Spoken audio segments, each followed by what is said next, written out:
Salve, tifosi del Napoli. Abbiamo in serbo per voi alcune notizie calde dal mercato dei trasferimenti. Se non siete ancora iscritti al canale, cogliete l'occasione per iscrivervi e lasciare il vostro mi piace, perché vi daremo tutte le notizie sulla nostra squadra. Diamo un'occhiata a quello che sta succedendo. Il Napoli sta muovendo le sue pedine sul mercato dei trasferimenti e ha un obiettivo chiaro: portare a tutti i costi Romelu Lukaku allo stadio Diego Armando Maradona.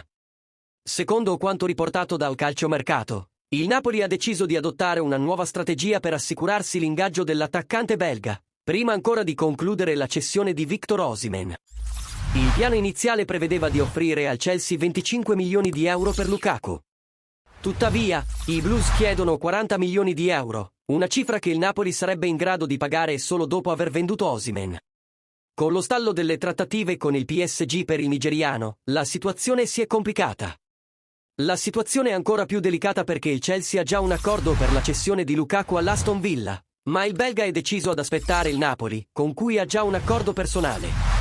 Questo ha irritato i Blues, che preferirebbero concludere l'affare in tempi brevi.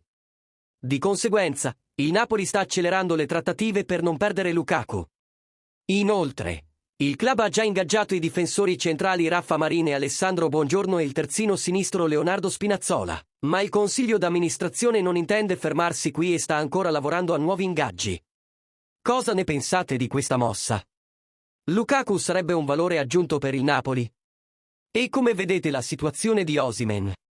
Fateci sapere cosa ne pensate nei commenti. Non dimenticate di mettere mi piace al video e di iscrivervi al canale per rimanere aggiornati su tutti gli aggiornamenti di mercato e sulle prossime mosse del nostro Napoli. Forza Napoli! Alla prossima!